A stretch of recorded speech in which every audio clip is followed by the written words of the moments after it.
Hello everyone and welcome back to the channel BMS education class 8th official YouTube channel. आज हम discuss करने वाले हैं colonisation of India का part number 3 our world then and now by भारतन publication class 8 की किताब से। ये होने वाला है आपका कॉन्सेप्ट सीरीज का पार्ट नंबर 3 वीडियो। पार्ट 1 और पार्ट 2 आई होप आपने देख लिया होगा।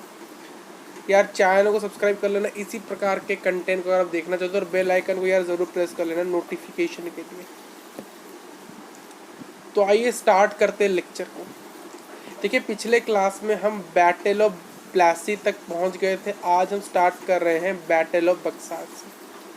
आपको पता चला होगा कि जो मीर जफ़र थे, मीर जफ़र जितनी रेवेन्यू चाहिए थी ब्रिटिशर्स को, उस रेवेन्यू को मीट नहीं कर पा रहे थे, तो इसीलिए मीर जफ़र को सत्ता से हटा दिया जाता है ब्रिटिश से द्वारा। और इनके जो सन इन लॉ थे मीर जफ़र के, मीर कासिम, उनको नया रूलर, नया नवाब बना दिया जाता है बंगाल का। तो जो मीर कासिम थे, बंगाल के जो नए नवाब बने थे ब्रिटिशर के द्वारा, वो चाहते हैं कि यार ब्रिटिशर के कंट्रोल में ना रहकर वो बंगाल के अंदर अपनी खुद की एक कंट्रोल को वो मेंटेन करना चाहते थे। और उन्होंने कहा कि ब्रिटिशर्स को मैं कोई भी ट्रेड प्रिविलेज, यानी ब्रिटिशर को कोई भी ट्रेड रेवेन्यू, ट्रेड कलेक्ट करके नहीं दूंगा, कोई भी ट्रेड प्रिविलेज ब्रिटिशर्स को एक्स्ट्रा नहीं मिलेगा। उसके लिए वो मना कर दे, डिनाई मतलब मना कर देते हैं मीर कासिम। और इसी चीज़ को देखकर ब्रिटिशर को आता है गुस्सा। तो वो क्या करते हैं, मीर कासिम के अगेंस्ट पे वार डिक्लेयर कर देते हैं। और मीर कासिम को ब्रिटिशर हरा भी देते हैं, डिफीट कर देते हैं 1763 के अंदर। और वापस से मीर कासिम को हराकर फिर से जो उन मीर कासिम जो कि मीर जफ़र के सन इन लॉ थे, उनको हराकर, उनको डिफीट कर 1763 के अंदर वापस से फिर से मीर जफ़र को बंगाल का नवाब बना दिया जाता है। और इस बार मीर जफ़र क्या होते हैं, फिर से नवाब बन जाते हैं, जो कि पहले भी थे। देखिए मीर जफ़र को नवाब ऑफ बंगाल से इसलिए निकाला गया था क्योंकि ब्रिटिश के अगेंस्ट में नहीं थे। वो ब्रिटिश जितनी रेवेन्यू कलेक्ट उनसे एक्सपेक्ट कर रही थी उतना वो मीट नहीं कर पा रहे थे, उतना रेवेन्यू कलेक्ट नहीं कर पा रहे। तो इसलिए उन्हें लगा कि ये मीर जफ़र भाई साहब उतना अपना काम को अच्छे से नहीं कर पा रहे, तो इसलिए इनके सन इन लॉ मीर कासिम को नवाब बनाते। बट मीर कासिम भाई साहब थोड़े चालाक थे। उन्होंने क्या कहा कि वो ब्रिटिशर के अलावा वो कंट्रोल करना चाहते थे बंगाल के अंदर, और उन्होंने trade privilege, trade revenue collect को मना कर दिया ब्रिटिशर को देने के लिए। जिसके खिलाफ ब्रिटिशर ने क्या किया, उनके खिलाफ वार को डिक्लेयर कर लिया, वार डिक्लेयर कर दिया। जिससे क्या हुआ, वो हार गए 1763 में।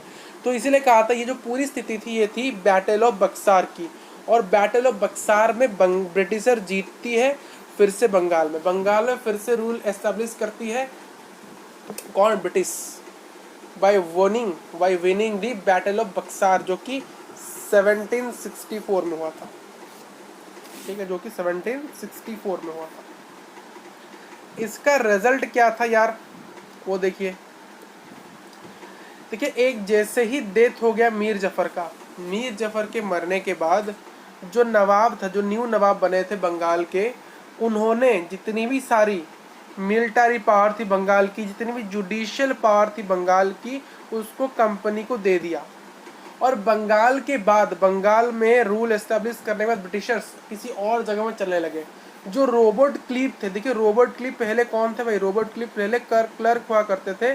बट धीरे धीरे ब्रिटिश के अंदर काम करते करते उनको एक ऑफिसर की पोस्ट मिल चुकी थी। रॉबर्ट क्लीव एक ब्रिटिशर के ऑफिसर बन चुके थे, क्लर्क से ऑफिसर बन चुके थे। और उन्होंने अवध को कैप्चर कर लिया था और अवध को एक बफर स्टेट डिक्लेयर कर दिया था। बफर स्टेट ऐसे स्टेट होते न्यूट्रल जोन, जहां पर वार नहीं लड़ी जाएगी। अवध एक न्यूट्रल जोन था, एक बफर स्टेट डिक्लेयर कर दिया गया, तो उसको बफर स्टेट में कन्वर्ट कर दिया गया था। और ये ऐसे प्लेस होते हैं जहां वार नहीं की जाती, यहाँ पर बिल्कुल भी वार नहीं होता। शाह आलम II ने एक फारमान इशू किया था। फारमान का मतलब होता है कि रॉयल ऑर्डर को इशू किया गया था 1765 में।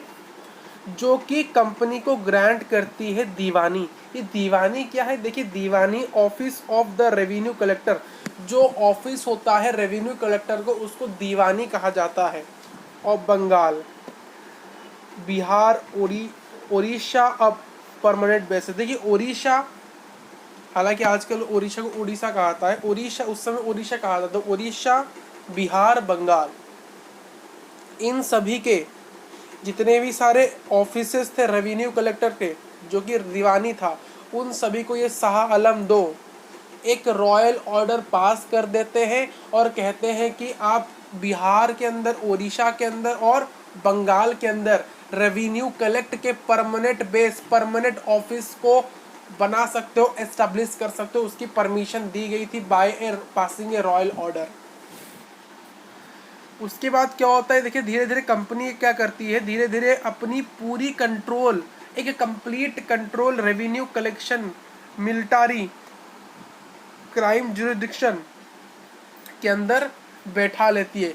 वो क्राइम जुरिडिक्शन हो या फिर कलेक्शन ऑफ रेवेन्यू हो या फिर मिलिट्री पावर हो, उसके ऊपर एक ऑल राउंड कमांड, एक all round control British establish कर लेती है। और बाद में क्या होता है, हर जगह जहाँ जहाँ ब्रिटिशर्स ने कैप्चर कर लिया, वहाँ के जो रूलर, जो नवाब होते हैं, वहाँ पर एक कठपुतली सरकार बना दी जाती है, एक पपेट सरकार बना दी जाती है, जिसके पास ना ही कोई अपनी पावर होती है, ना ही कोई अपनी वैल्यू होती है। और उस कठपुतली सरकार की, उस कठपुतली, उस पपेट सरकार, पपेट गवर्नमेंट की पूरी रिस्पॉन्सिबिलिटी किसकी होती है? कंपनीज की होती है। ईस्ट इंडिया कंपनी तो क्या है, मेन लीडर है, और एक सिर्फ कठपुतली सरकार बनाई जाती है नवाब की, जो कि ब्रिटिशर के अंडर काम करती है मेरे यहाँ। और company enjoyed full power without ए रेस्पॉन्सिबिलिटी। देखिए नवाब के पास, जो भी नवाब बनते हैं किसी भी जगह पर जहाँ पर ब्रिटिश ने अपने रूल को एस्टेब्लिश किया, वो सिर्फ उनके पास कोई पावर नहीं है वो, बट उनकी उस एरिया की पूरी रेस्पॉन्सिबिलिटी उनके पास है। उस एरिया की जितनी भी रेस्पॉन्सिबिलिटी है, क्या होने वाला है उस एरिया के अंदर, उसकी जिम्मेदारी नवाब के पास है, उस एरिया के कठपुतली सरकार के पास है। बट उसके पास अपनी कोई ऑटोनोमस पावर नहीं है, एक अपनी स्वतंत्र पावर नहीं है, वो इंडिपेंडेंट नहीं है, वो डिपेंडेंट है। किसके ऊपर? ईस्ट इंडिया कंपनी के ऊपर। ईस्ट इंडिया कंपनी अपनी फुल पावर को एंजॉय कर रही है और उसके पास कोई भी रेस्पॉन्सिबिलिटी नहीं है किसी जगह का। हर किसी का रेस्पॉन्सिबिलिटी उस जगह के डिफाइंड नवाब रहेंगे। This are system of the government. ये जो सिस्टम था गवर्नमेंट का था मेरे, सिस्टम, ये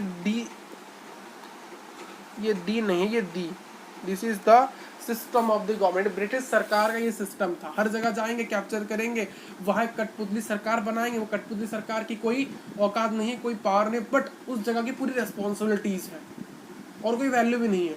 तो ब्रिटिश के पास पावर है, वैल्यू है, बट उनके पास कोई रेस्पॉन्सिबिलिटी नहीं है उस जगह की। वो रेस्पॉन्सिबिलिटी कौन लेगा? नवाब लेगा, जो कठपुतली सरकार बनाएगी जो वो लेगी मेरे यहाँ। Bengal under dual government. Bengal जो है वो डुअल गवर्नमेंट के अंदर आ रहा है, इसकी बात करते हैं। देखिए dual government means a system in which both the Nawab and company will administer the provisions in this type of government. देखिए जो डुअल गवर्नमेंट मतलब, डुअल मतलब दो, गवर्नमेंट मतलब सरकार, दो सरकार। जब क्या होता है, ये एक ऐसा सिस्टम है जहाँ पर दो सिस्टम, दो सरकार, दो गवर्नमेंट, डुअल गवर्नमेंट एक जगह पर एडमिनिस्टर कर रहे। देखिए जो बंगाल के अंदर नवाब भी एडमिनिस्टर कर रहा था, एडमिनिस्ट्रेशन अपना शासक चला रहा था, और ईस्ट इंडिया कंपनी ब्रिटिशर भी चला रहे। तो इसका मतलब दो सरकारें, डुअल गवर्नमेंट सरकारें चला रही थी। और इस सिस्टम के अंदर क्या होता है, इस सिस्टम में क्या होता है, इस सिस्टम में क्या होता है, जो नवाब, देखिए पहला तो दो सरकार कौन करती, एक तो नवाब का सरकार था और दूसरा कंपनी का था। ये दोनों ही यहाँ पर बंगाल के अंदर एडमिनिस्टर कर रही थी, अपनी प्रशासन चला रही थी, अपनी रूल को एस्टेब्लिश कर रही थी। बट इस सरकार के अंदर, इस डुअल गवर्नमेंट के अंदर क्या होता है, जो नवाब होते हैं उनके पास उस जगह की पूरी रेस्पॉन्सिबिलिटीज तो होती है, बट कोई पावर नहीं होता, कोई वैल्यू नहीं होता, नो वैल्यू। बट वहीं पर जो कंपनी है, जो ब्रिटिशर्स है, उनके पास पावर है, उनके पास वैल्यू भी है, बट उनके पास उस जगह की कोई रेस्पॉन्सिबिलिटी नहीं है। वो उस जगह की रेस्पॉन्सिबिलिटी नहीं लेंगे, सिर्फ वो उस जगह पर अपना पावर एस्टेब्लिश करें, उस जगह पर all round control and command करेंगे मेरे यहाँ। इस सिस्टम के अंदर क्या होता है, जो people of Bengal suffered a lot. देखिए यहाँ तो भाई नवाब को फ्री में पैसे मिल रहे हैं भाई, हमें तो कुछ नहीं करना, हमें पावर नहीं चाहिए, तो पैसे चाहिए। नवाब तो अपने आप से पैसे ले रहा है ब्रिटिशर से, और ब्रिटिशर को पावर मिल रहा है। बट यहाँ पर प्रॉब्लम, इन दोनों ही अपने काम को एंजॉय कर, नवाब अपने काम को एंजॉय कर रहा है, सिर्फ रेस्पॉन्सिबिलिटी ले रहा है, पावर नहीं चाहिए, उसको पैसा मिल रहा है, उसका बढ़िया है। ब्रिटिशर को पावर मिल रहा है, वैल्यू मिल रही है, अपनी ट्रेड कर रहे हैं, धीरे धीरे साम्राज्य बना रहे हैं, उनको मजा आ रहा है। वो एक रूल एस्टेब्लिश करने जा रहे हैं इंडिया के अंदर, जिनसे वो क्या करेंगे, इंडियंस को बहुत काम कराएंगे, अपने साम्राज्य को पूरे वर्ल्ड में फैलाएंगे, वो ये सोच रहे हैं। तो यहाँ पर इन दोनों को ही एक प्रिविलेज मिल रहा है, बट सफर कौन हो रहा है, किस्मत खराब किसकी यहाँ पर है, ना बंगाल की, ना नवाब की है, ना ब्रिटिशर की। यहाँ किस्मत खराब लोगों की है, जो बंगाल के नॉर्मल लोग थे, नॉर्मल पीपल थे, दे सफर्ड ऑल ऑन, उनको इसका भुगताना भरना पड़ रहा है मेरे यार। The operation by the company servant force them to abandon their lands. देखिए जो अत्याचार कर रहे थे कंपनी के जो सर्वेंट्स थे, उस अत्याचार को वो इतना बढ़ा रहे थे, इतना उनको ऑपरेशन कर रहे थे, उनको ऑपरेस्ड कर रहे थे, जिसके कारण उनको अपनी ज़मीन को उनको कुछ भी करके देना ही पड़ रहा था। मतलब वो कुछ कर ही नहीं सकते, फोर्सफुली उनसे वो लैंड ले ही रहे थे, इतना अत्याचार नहीं, अगर वो लैंड नहीं देंगे तो उनके ऊपर ये बहुत सारा अत्याचार करेंगे। तो उनके इस अत्याचार को इतना वो सह नहीं पा रहे, तो इसलिए क्या कर रहे थे, उन्होंने अपनी ज़मीन को उनको बिना पैसे फ्री में ही ऐसे अबॉन्ड करके दे दिया, मतलब वैसे ही उनको दे दिया अपनी ज़मीन। But when the Warren Hastings become the governor general of Bengal in 1772 he ended this system of dual government. जैसे ही वारन हस्टिंग गवर्नर जनरल बनते हैं बंगाल के 1772 में, ये जो डुअल सरकार, दो सरकार और डुअल गवर्नमेंट की जो सिस्टम थे, इसको खत्म कर देते हैं पूरी तरीके से। ठीक है।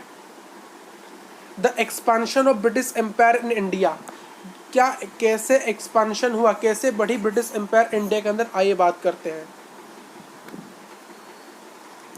The British policy of expansion was based on 4 methods.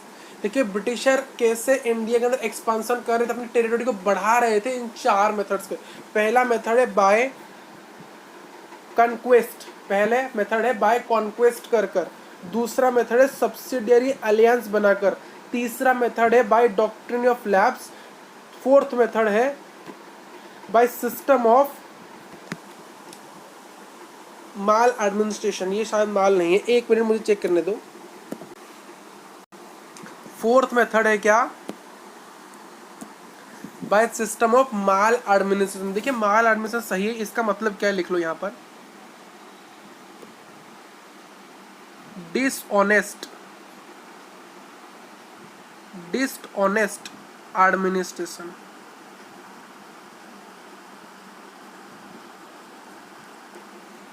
Mismanagement.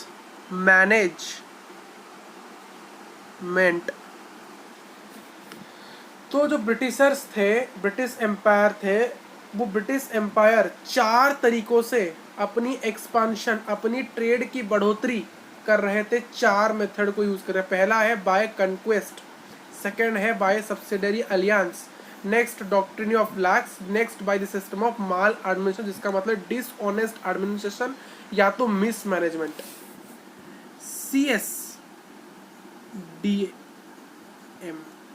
CSDM को याद रख लेना, C for conquest, S for subsidiary alliance, by doctrine of lapse, D for doctrine of lapse, M for maladministration. इन 4 method से वो क्या कर रहे थे, इंडिया में अपने एक्सपांशन को बढ़ा रहे थे। कौन भाई, British.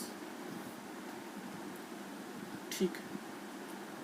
वारन हस्टिंग in 1773 was the governor general of all Indian possession of company. India के जितने भी पोसेशन थे उस कंपनी के, ईस्ट इंडिया कंपनी के जितने पार्ट थे, उस सभी पार्ट के गवर्नर जनरल कौन थे, वारन हस्टिंग 1773 के अंदर। जो कलकत्ता था वो उनका हेडक्वार्टर था, वाज हिज हेडक्वार्टर। जो ईस्ट इंडिया कंपनी का जो हेडक्वार्टर था वो कलकत्ता था। And company had direct control of Bengal, Madras, Bombay.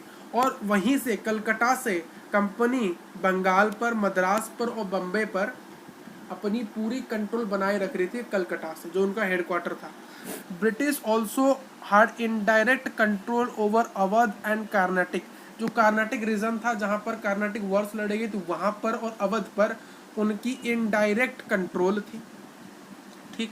Other 3 independent native powers in Deccan region war, देखिए वो ब्रिटिशर्स कहाँ कहाँ कंट्रोल कर चुके थे। ब्रिटिशर बंगाल पर, कलकत्ता पर, मद्रास पर, बॉम्बे पर, यहाँ पर तो डायरेक्ट कंट्रोल कर रहे थे और कलकत्ता उनका हेडक्वार्टर था। और इनडायरेक्ट कंट्रोल कहाँ था, अवध पर और कर्नाटक रीजन पर। बट उनके अलावा उनके उस समय पर भी इंडिपेंडेंट पावर कुछ बचे थे जो कि ब्रिटिश के अंडर अभी तक नहीं आए थे, ब्रिटिश के कंट्रोल में नहीं आए थे। मराठास, जो मराठा एम्पायर था वो अभी तक ब्रिटिश के अंडर नहीं आया था, ब्रिटिश के कंट्रोल में नहीं आया था। द निज़ाम ऑफ हैदराबाद, ये भी अभी तक, निज़ाम ऑफ हैदराबाद और मराठा ये अभी तक ब्रिटिश के कंट्रोल में नहीं आए थे। द हैदर अली ऑफ मैसूर, ये 3 लोग थे जो डेक्कन रीजन के अंदर इंडिपेंडेंट नेटिव पावर थे, जो कि अभी तक ब्रिटिश के कंट्रोल में नहीं थे। ये ब्रिटिश के कंट्रोल में अभी तक नहीं थे, ये अभी तक क्या थे भाई, इंडिपेंडेंट थे। अभी तक ये इंडिपेंडेंट थे, ये अपनी एक स्वतंत्र पावर को एंजॉय कर रहे थे और उस पर अपने इन एरिया पर डेक्कन रीजन के अंदर ये कंट्रोल कर रहे थे। अभी तक यहाँ पर ब्रिटिशर्स नहीं गई थी। Marathas, Nizam of Hyderabad and Hyder Ali of the Mysore, यहाँ पर अभी तक नेटिव पावर्स का ही राज था, इंडिपेंडेंट पावर था, मतलब ब्रिटिश कंट्रोल यहाँ पर नहीं था। In order to expand power and territory in India, English बोले तो British fought for Mysore wars. ठीक है, अपने पावर को और टेरिटोरी को इंडिया के अंदर एक्सपैंड करने के लिए अंग्रेजों ने, ब्रिटिशर ने, जो ईस्ट इंडिया कंपनी थी, उन्होंने 4 मैसूर वार लड़े, 4 मैसूर वार। और इन वार्स को हम डिस्कस करेंगे नेक्स्ट क्लास के अंदर। ठीक है, इन वार्स को हम डिस्कस करेंगे यार नेक्स्ट क्लास के अंदर। तो आप आज हमने क्या क्या देख लिया यार, आज हमने बैटल ऑफ बक्सार देखा जिसमें मीर कासिम हार गए थे ब्रिटिशर्स से और उनके बाद मीर जफर फिर से आ गए थे। रिजल्ट क्या रहा, इनके मरने के बाद, मीर जफर के मरने के बाद जो बाकी की चीज़ों की हैंडओवर थी कंपनी को दी गई थी। रॉबर्ट क्लिफ ने अवध के अंदर बफर स्टेट बना दिया था। एक रॉयल ऑर्डर पास किया था जिसमें क्या था कि बंगाल, बिहार, उड़ीसा के अंदर परमानेंट बेस बना दिया है दीवानी की, मतलब official revenue, office of revenue collector की परमानेंट ऑफिसेस को इस्टेब्लिश की जाएगी। और जितने भी जगह थे बंगाल के अंदर जो इसमें ब्रिटिशर कंट्रोल था, वहाँ पर एक वो परफेक्ट सरकार बना देती थी, उसके पास कोई पावर नहीं होता बट रिस्पॉन्सिबल होता था। और ब्रिटिशर सिर्फ क्या करते थे, अपनी पूरी पावर को एंजॉय करते बट किसी रिस्पॉन्सिबल नहीं लेते। इससे एक ये सिस्टम था पूरा। और ये सिस्टम क्या था, यहाँ पर देखिए, ये सिस्टम था system of the dual government. तो ये डुअल गवर्नमेंट की बात यहाँ पर की गई है कि भाई साहब ऐसी जगह जहाँ पर 2 सरकार होती थी। बंगाल के अंदर एक तो नवाब थे जिसके पास पावर नहीं था बट एडमिनिस्ट्रेशन रेस्पॉन्सिबिलिटी था, मतलब जो नवाब थे यहाँ पर 2 पावर थी, एक तो पावर था नवाब का, दूसरा पावर था ब्रिटिशर्स का। इनके पास सिर्फ पावर नहीं था बट रेस्पॉन्सिबिलिटी था, इनके पास रेस्पॉन्सिबिलिटी नहीं था बट पावर था। बट इससे इन दोनों को कोई प्रॉब्लम नहीं था, प्रॉब्लम था लोगों को। जब वारेन हस्टिंग बने थे भाई गवर्नर जनरल बंगाल के, तो इन्होंने इस सिस्टम को अबोलिश कर लिया था।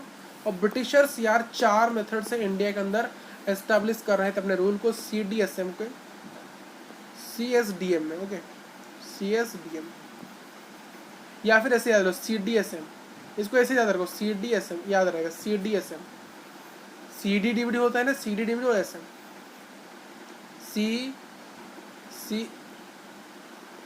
CDSM by conquest doctrine of lapse is subsidiary alliance M mal administration, इसका मतलब है डिसऑनेस्ट एडमिनिस्ट्रेशन और मिसमैनेजमेंट।